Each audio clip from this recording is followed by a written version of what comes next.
A single gunshot shattered the dusty silence of Dead Creek, Arizona, as a stray bullet whizzed just inches from Samuel Xander's weathered Stetson, sending it flying into the dirt. The year was 1879, and trouble had found the lone cowboy once again. Samuel didn't flinch. His calloused hand merely reached for his holstered Colt revolver as his eyes, cold as winter steel, scanned the wooden balconies lining the town's main street. 7 years riding alone had taught him that sudden movements got men killed, and trust was a luxury he couldn't afford. Xander. A drunken voice bellowed from the saloon. "I ain't finished with you." Samuel recognized the voice immediately. Ellis Taggart, a small-time cattle rustler who'd lost more than his pride in last night's poker game.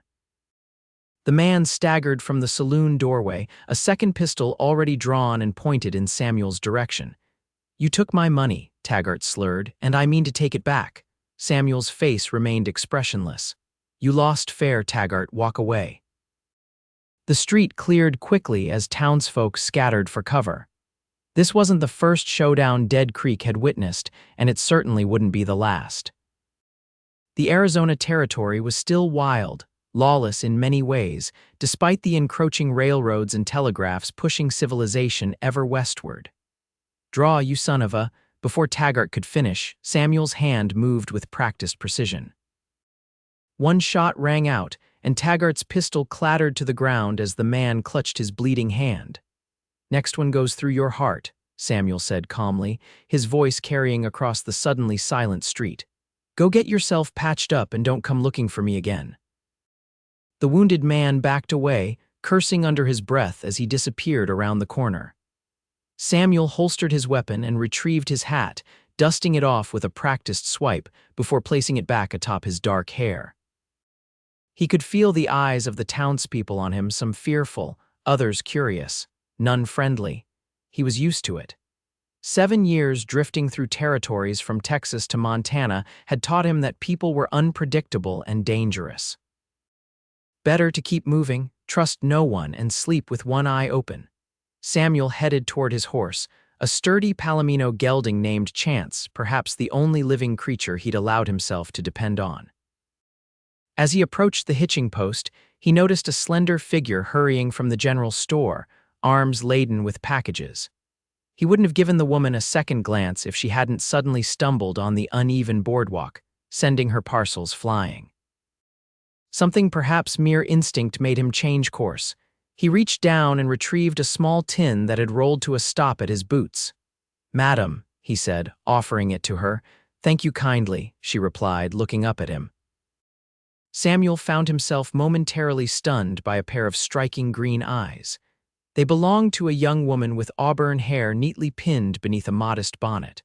Her dress was simple but well made, dusty at the hem from the territory's ever-present dirt. "You're new to Dead Creek," he observed, helping her gather the rest of her fallen items. "Just arrived yesterday. I'm Delilah Mercer."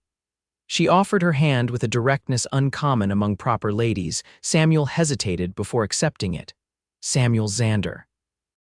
The gunslinger who just shot a man's pistol clean from his hand.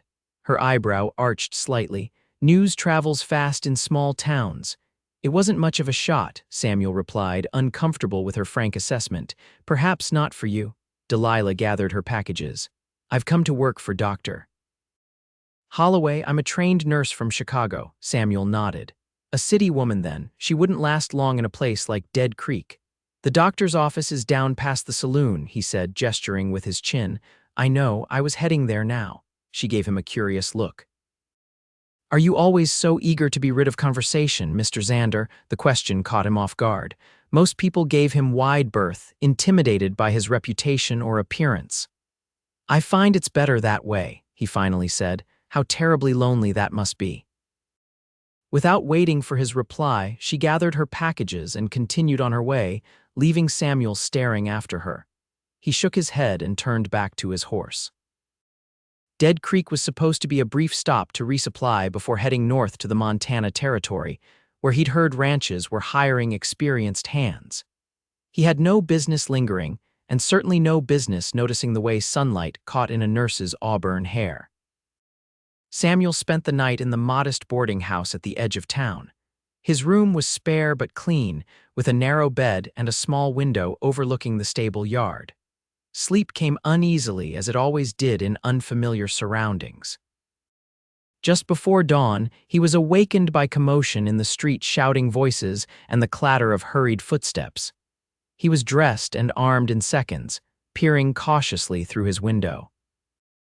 Lanterns bobbed in the pre-dawn darkness as a group of men carried what appeared to be an injured person toward the doctor's office. Samuel didn't get involved in other people's troubles. That was a rule that had kept him alive. Yet 10 minutes later, he found himself striding toward the doctor's small clinic, drawn by curiosity he wouldn't admit to himself. The waiting room was crowded with miners, their faces grim in the lamplight. When Samuel entered, the conversation halted briefly as the men eyed him warily. "What happened?" he asked the nearest man. "Cave in at the Silverado mine," the miner replied, his face streaked with dirt and blood. "4 men trapped. We got them out, but Briggs is in bad shape." From the back room came Dr. Holloway's voice, calling for hot water and clean bandages. A moment later, Delilah Mercer appeared in the doorway, her sleeves rolled up and an apron already stained with blood covering her dress. Her eyes found Samuel's immediately. "Mr. Xander, do you have steady hands?" He nodded without thinking. "Good, I need your help." She gestured for him to follow her into the back room. The doctor's surgery was small but well equipped. A man lay on the table, his breathing shallow and labored, his leg a mangled mess of flesh and bone. Dr. Holloway, an older man with spectacles perched on his nose, was preparing surgical instruments. "Chloroform's nearly gone," the doctor muttered. "We'll have to make do. Miss Mercer says you're reliable, Xander." Samuel shot a questioning glance at Delilah, who was already preparing bandages. "I need you to hold him down," the doctor explained. "This is going to be painful but necessary if he's to keep that leg." For the next 2 hours, Samuel held the injured miner still while Dr. Holloway worked to save his mangled limb. Delilah assisted with calm efficiency, handing instruments to the doctor and sponging away blood without flinching. Samuel had seen plenty of blood in his years on the frontier, but the clinical precision with which these two worked to save a life rather than take it was something new to him. By the time they finished, dawn had broken fully across the town. The miner was unconscious but stable, his leg splinted and bandaged. "He'll live," the doctor announced, washing blood from his hands. "Thanks to your help, Xander." "Didn't expect a gunslinger to have the stomach for surgical assistance." "I've patched up my share of wounds," Samuel replied, rolling down his sleeves. His shirt was spattered with blood, but he'd worn worse. Delilah handed him a damp cloth. "For your hands," she said quietly. Their fingers brushed as he took it, and Samuel noticed dark circles beneath her eyes. "You haven't slept," he observed. "Neither have you." She offered a tired smile. "There's coffee in the waiting room if you'd like some." Samuel followed her out, suddenly aware that the other miners had left. The waiting room was empty except for the pot of coffee steaming on the stove. "Why did you come here this morning?" Delilah asked, pouring 2 cups. "You don't strike me as the type to rush toward trouble." "I'm not," Samuel admitted, accepting the cup. The coffee was strong and bitter, exactly what he needed after the night's events. "I was curious enough to help save a man's life." She studied him over the rim of her cup. "There's more to you than your reputation suggests, Mr. Xander."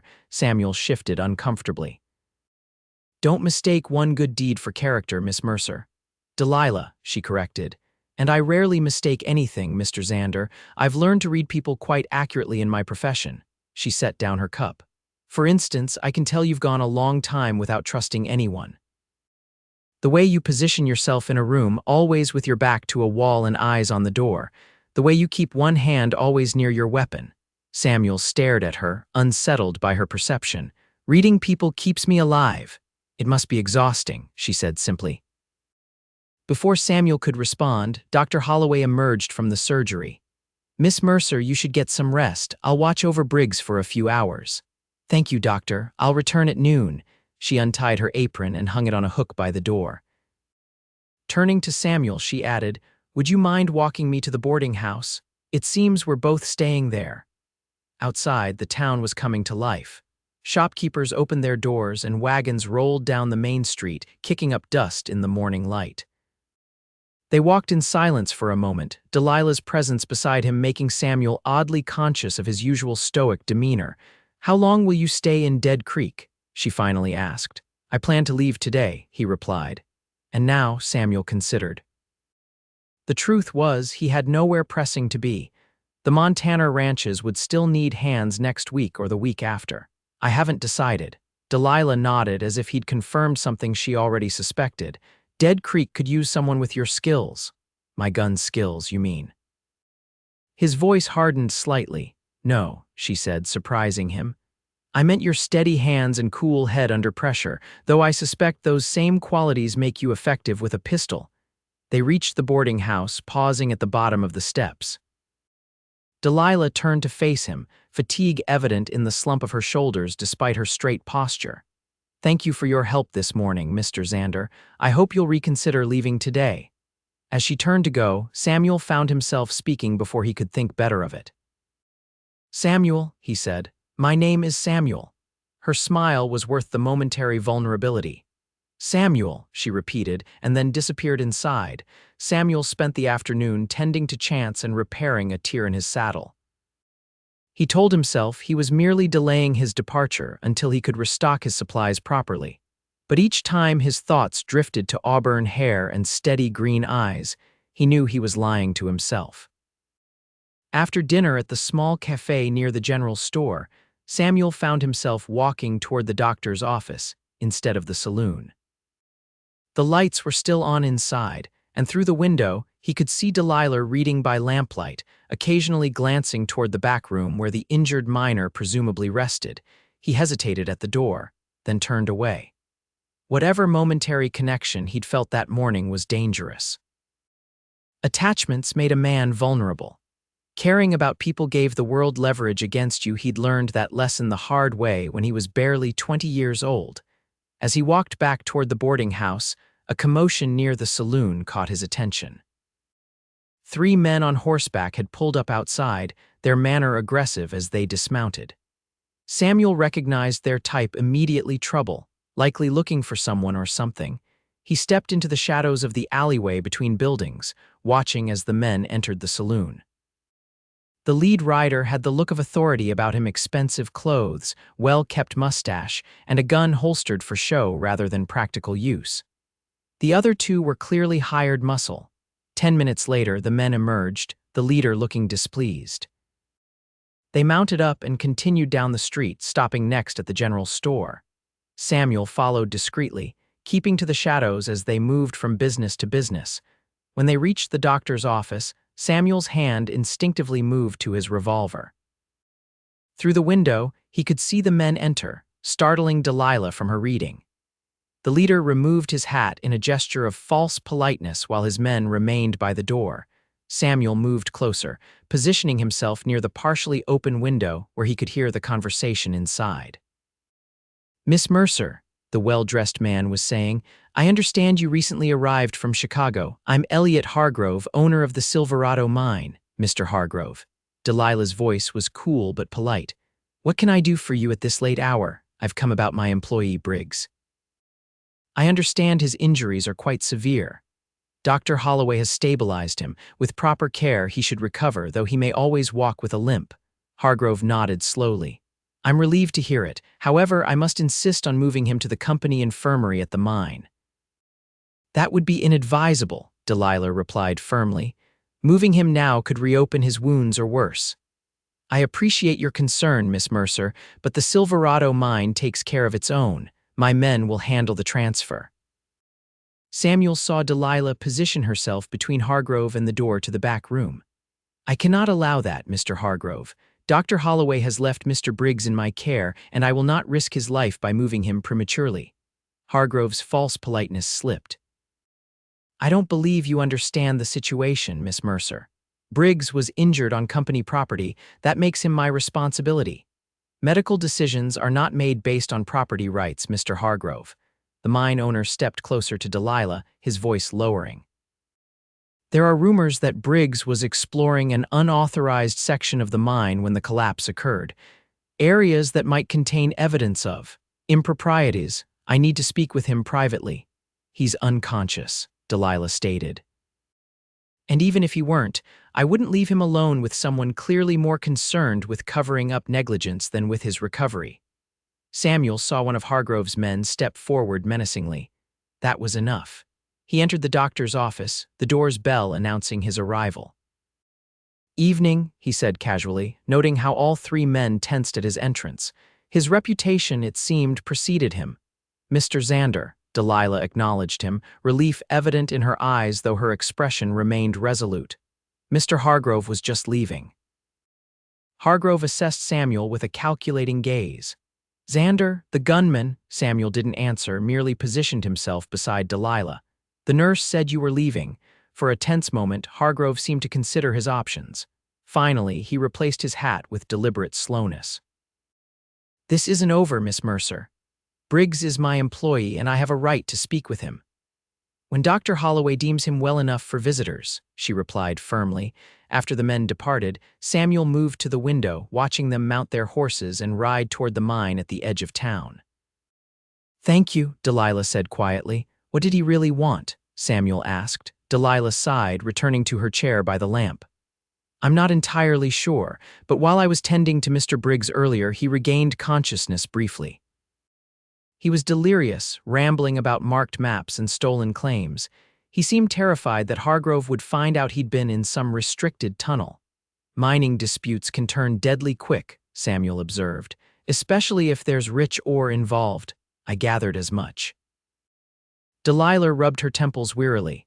"I came west to escape politics and intrigue, not to find myself in the middle of more." Samuel raised an eyebrow. "Chicago had you running from something?" She met his gaze directly. "We all have our reasons for seeking new beginnings, don't we, Samuel?" He couldn't argue with that. "Hargrove will be back with more men next time." "I know." She stood, smoothing her skirts. "I should check on Mr. Briggs." "I'll stay," Samuel said, surprising himself as much as her. "Keep watch tonight in case Hargrove gets impatient." Delilah studied him for a long moment. "Why would you do that? You don't know me or Briggs." It was a fair question, one Samuel wasn't sure he could answer. "Let's just say I dislike bullies, especially ones who wear expensive suits and pretend to be gentlemen." A small smile tugged at her lips. "Well, I won't turn down the help." She gestured to a chair near the stove. "Make yourself comfortable, it might be a long night." As Delilah disappeared into the back room, Samuel settled into the chair, hat on his knee and revolver within easy reach. Outside, the moon rose over Dead Creek, casting silver light across the dusty Main Street. For the first time in years, Samuel found himself involved in someone else's problems, and strangely, he didn't mind. The night passed quietly. Samuel dozed in the chair while Delilah tended to Briggs, checking his bandages and administering laudanum when pain disturbed his sleep. They spoke little, but the silence between them was oddly comfortable. Near dawn, Delilah emerged from the back room with 2 cups of fresh coffee. "He's resting easier now," she said, handing one to Samuel.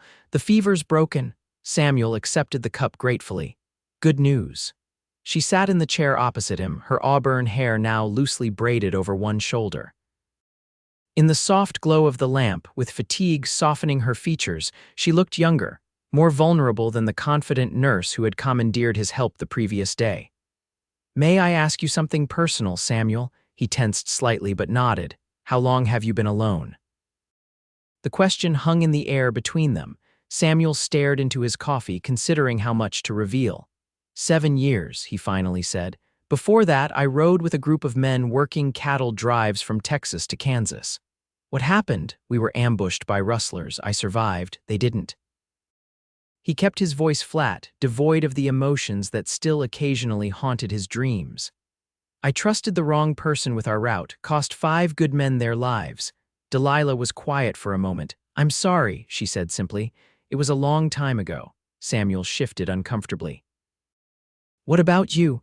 Why leave Chicago for a dusty mining town in the Arizona Territory?" A shadow crossed her face. "I worked at Cook County Hospital. I was good at my job, too good, perhaps. I noticed discrepancies in the treatment of certain patients, particularly wealthy ones who died unexpectedly after changing their wills. Samuel's eyes narrowed. You witnessed murders. I had suspicions, not proof. When I brought my concerns to the hospital director, he dismissed them. A week later, my apartment was broken into, my notes stolen. She took a sip of coffee. The message was clear. So I applied for a position with a doctor seeking a nurse for a frontier practice. And now you're in the middle of another situation involving powerful men and suspicious circumstances, Samuel observed. Delilah smiled wryly. It seems trouble finds me regardless of geography. Before Samuel could respond, the door to the doctor's office burst open. Doctor. Holloway hurried in, his face grave. Miss Mercer, Mr. Xander, we have a problem. Sheriff Davies just informed me that Hargrove has sworn out a complaint against us, claiming we're interfering with his property rights. He's returning with the sheriff to collect Briggs. That's absurd, Delilah protested. Briggs is a patient, not property. Unfortunately, the mining company contract all workers sign gives Hargrove certain rights, the doctor explained, removing his coat, and our sheriff owes his position to Hargrove's influence. Samuel stood. How long do we have? An hour, maybe less. They're gathering men now. Samuel and Delilah exchanged glances. We need to move Briggs, she said. Somewhere Hargrove won't think to look. Moving him is dangerous, Dr. Holloway warned. Not as dangerous as leaving him for Hargrove, Samuel countered. The man clearly wants to silence him. After a moment's consideration, the doctor nodded. There's an abandoned trapper's cabin about 3 miles north of town. It's basic, but I keep some medical supplies there for emergencies. I'll take him, Samuel decided. Less suspicious if I leave town alone. I'm coming too, Delilah insisted. He needs medical attention I can provide. Samuel wanted to argue but knew she was right. Get what supplies you need, I'll bring the wagon around back. An hour later, with Briggs carefully loaded in the bed of a borrowed wagon, Samuel and Delilah left Dead Creek by a seldom-used back trail. They had disguised Briggs beneath canvas and farming tools, and Delilah wore a plain brown dress that wouldn't attract attention. Samuel drove the team steadily but not too quickly, avoiding any appearance of haste that might arouse suspicion. Dr. Holloway will tell them we transferred Briggs to the county hospital in Tucson, Delilah explained as they traveled. With luck, Hargrove will send his men south while we're heading north. Samuel nodded, impressed by her foresight. You've thought this through carefully. I learned in Chicago that preparation can mean the difference between life and death. She glanced back at their unconscious passenger. Besides, something about this situation feels wrong. Hargrove's too concerned about what Briggs might say. Mining operations in territories like this often operate outside the law, Samuel explained. Claim jumping, forged deeds, bribery of officials, it's common. If Briggs stumbled onto evidence that Hargrove stole someone else's claim, it would explain his desperation, Delilah finished. They reached the cabin by mid-morning. It was small but solid, with a single room containing a bed, table, and stove. As Dr. Holloway had promised, a cabinet held basic medical supplies. They settled Briggs on the bed, and Delilah immediately checked his wounds. The journey didn't do him any favors, she muttered, but nothing's torn open. He needs rest and clean bandages. Samuel busied himself starting a fire in the stove and securing the perimeter of the cabin. From a ridge nearby, he could see Dead Creek in the distance and would have advance warning if riders approached. When he returned, Delilah had finished tending to Briggs and was heating water for tea. He's been talking in his sleep, she said. Mentions of altered maps and something about the North Ridge. Does that mean anything to you? Samuel leaned against the doorframe. The North Ridge is where Hargrove's first claim was staked. Story goes he found silver there when everyone else thought the area was played out, made him rich almost overnight. And if those maps Briggs mentioned show that someone else had a prior claim, it would make Hargrove's entire fortune built on theft, Samuel concluded. In mining country, men have been hanged for less. They spent the day at the cabin, taking turns keeping watch and tending to Briggs. By evening, the miner's condition had improved enough that he was occasionally lucid, though still weak. During one such moment of clarity, Delilah questioned him gently about the mine. Mr. Briggs, what were you doing in the tunnel when it collapsed? The miner's eyes darted nervously around the unfamiliar cabin. Where am I? Where's Hargrove? You're safe, Samuel assured him, stepping closer to the bed. Hargrove can't find you here. Briggs seemed to relax slightly. I was looking for proof, he admitted, his voice weak. My pa was partners with a man named Jenkins. They found silver in the North Ridge back in '72. Jenkins went to file the claim while Pa stayed to guard their discovery. Let me guess, Samuel interjected. Jenkins never returned and your father's stake disappeared. Briggs nodded weakly. Pa always said Hargrove must have intercepted Jenkins, killed him, and filed the claim himself. Everyone thought Pa was just bitter, a failed prospector making accusations. He coughed, and Delilah helped him sip water. Before Pa died last month, he made me promise to find proof. And did you? Delilah asked. There's a locked room in the back of Hargrove's office at the mine. Original survey maps, claim documents, all kept there. I was using an old tunnel to try to access it from below when the supports gave way. Samuel and Delilah exchanged glances. That's why Hargrove is so desperate to get to you, she said. He's afraid you found something incriminating. I didn't get inside, Briggs admitted, but I know the way now if someone could. Rest, Delilah urged gently. You need to regain your strength.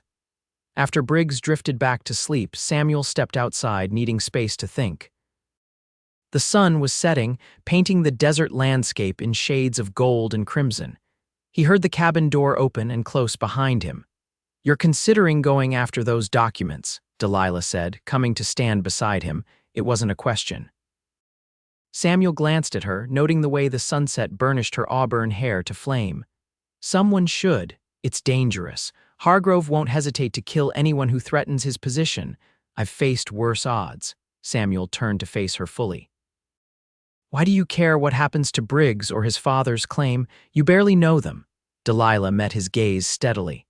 I came west to escape injustice, not to ignore it when I find it here too. Some things are worth fighting for, Samuel.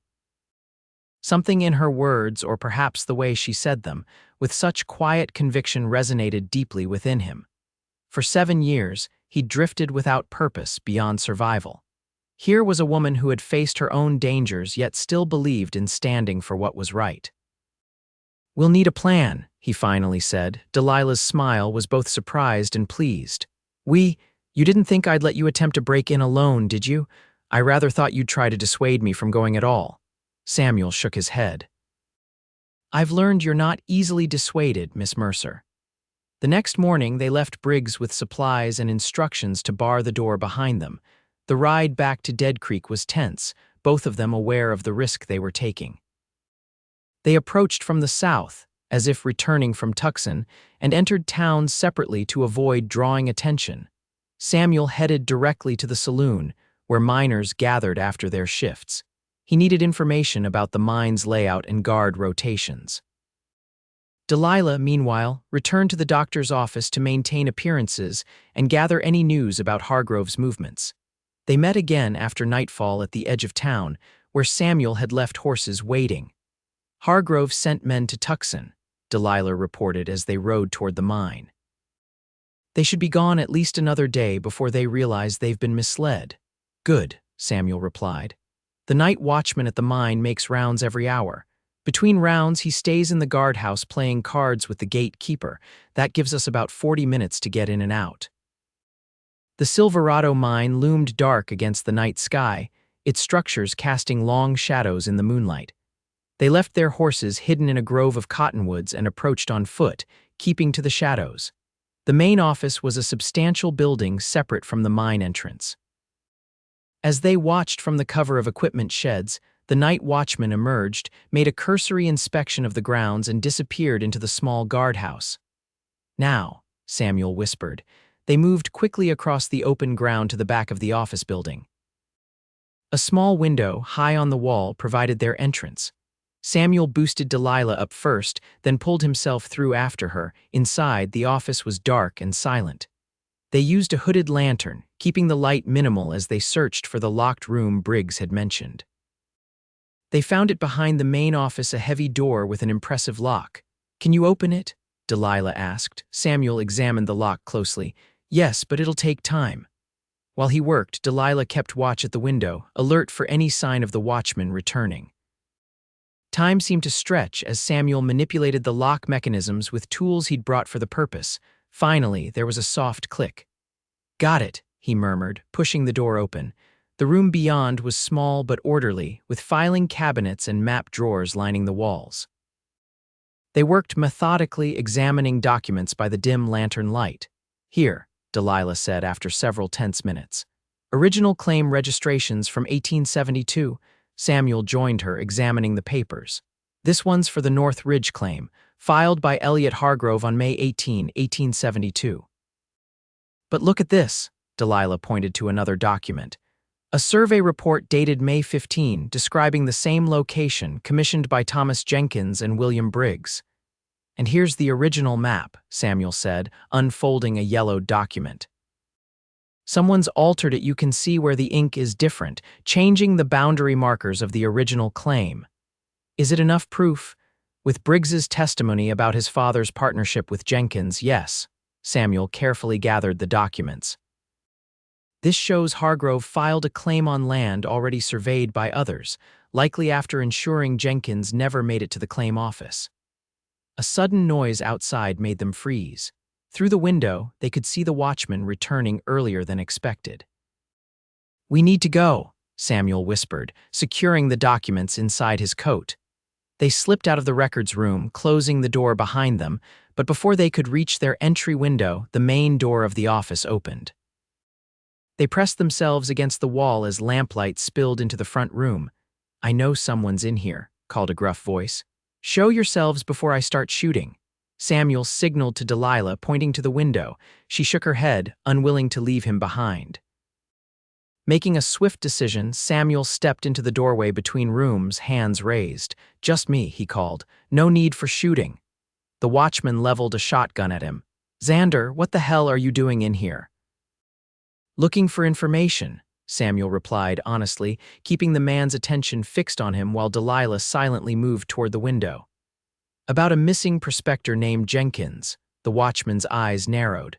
"That's old gossip. Hargrove won't take kindly to you snooping." "Hargrove's built his fortune on a stolen claim," Samuel said, lowering his hands slightly. "I've got the proof right here." As the watchman's eyes instinctively dropped to Samuel's coat, Samuel moved with lightning speed. He knocked the shotgun barrel aside as it discharged, the blast splintering wood instead of flesh. In the confusion, Delilah slipped out the window while Samuel grappled with the watchman. A quick, precise blow rendered the man unconscious. Samuel bound him quickly with cord from the desk, then made his own escape through the window. Delilah was waiting with their horses at the edge of the property. "That was too close," she said as they galloped away from the mine. "But worth it," Samuel replied, patting the documents secured inside his coat. "These will bring Hargrove down." They rode hard through the night, returning to the trapper's cabin before dawn. Briggs was awake and alert enough to examine the documents they'd recovered. "This is it," he said, tears in his eyes as he looked at the original survey. "This proves Pa wasn't crazy. Jenkins must have been killed before he could file their claim." "These need to go to the territorial marshal," Samuel said, "not the local sheriff. With your testimony and these documents, Hargrove will face serious charges."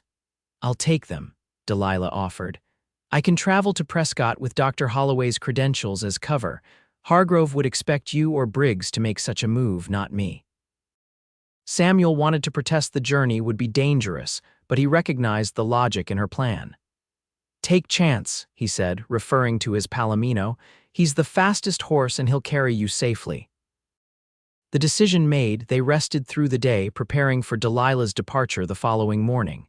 As sunset approached, Samuel found her outside the cabin, watching the desert landscape transform in the fading light.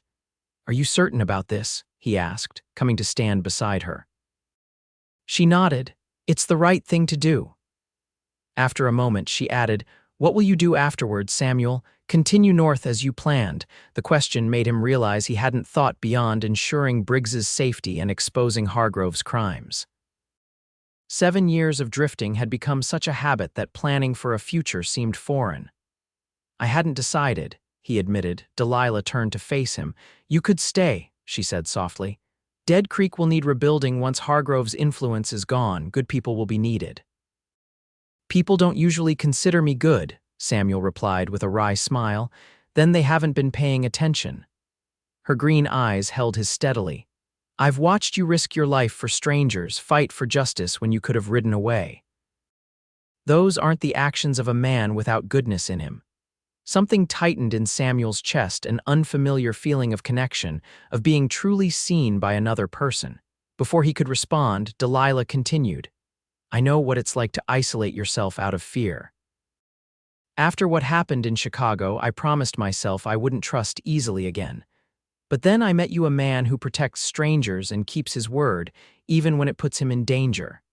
She stepped closer, close enough that he could see the flecks of gold in her green eyes. Sometimes, Samuel, trust isn't a weakness. Sometimes it's the bravest thing we can do. In that moment, with the desert sunset painting the world in gold and the woman before him offering something he'd denied himself for years, Samuel made a choice. He leaned down and kissed her, gently at first, then with increasing certainty as she responded. When they finally separated, he kept her close, one hand cradling her face. I'm not good at trusting, he admitted, but I'd like to learn if you're willing to be patient. Delilah smiled, a genuine expression that transformed her face. I've always believed the best things are worth waiting for. 2 months later, Dead Creek was a town transformed. The territorial marshal's investigation had revealed not only Hargrove's theft of the Briggs-Jenkins claim, but a pattern of corruption that had extended to the local sheriff and several county officials. With Hargrove facing trial and the mine operations temporarily under government supervision, the community was rebuilding under more honest leadership. Samuel stood on the porch of the newly expanded doctor's office, watching as Delilah instructed a group of women in basic nursing skills. Doctor.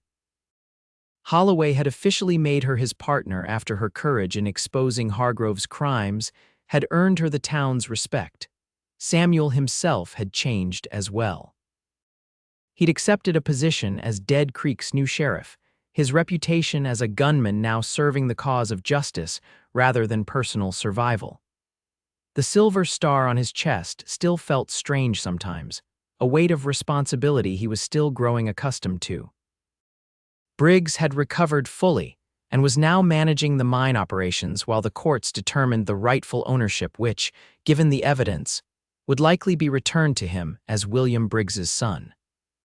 He'd already promised the miners better conditions and fair profit sharing once the legal issues were settled. As Delilah finished her lesson and the women dispersed, she joined Samuel on the porch. Sheriff Xander, she greeted him with a teasing smile. Any troublemakers need arresting today. He slipped an arm around her waist, still marveling at how natural such gestures had become. Just one, he replied, a certain nurse who's stolen something valuable. Oh, her eyebrow arched playfully. And what might that be, my heart, he said simply, pulling her closer. Though in fairness, I gave it willingly. Delilah's laughter was bright in the afternoon sunshine. That's not a crime, Sheriff. No, Samuel agreed, thinking of how far he'd come from the solitary, distrustful man who had ridden into Dead Creek months ago. It might be the first sensible thing I've done in 7 years. As they stood together watching their town, for it had indeed become theirs, Samuel reflected on the strange twist of fate that had brought him here. A stray bullet, a fallen package, a miner's injury, small moments that had led him to Delilah, to trust, to home. The cowboy who had trusted no one had finally found someone worth trusting.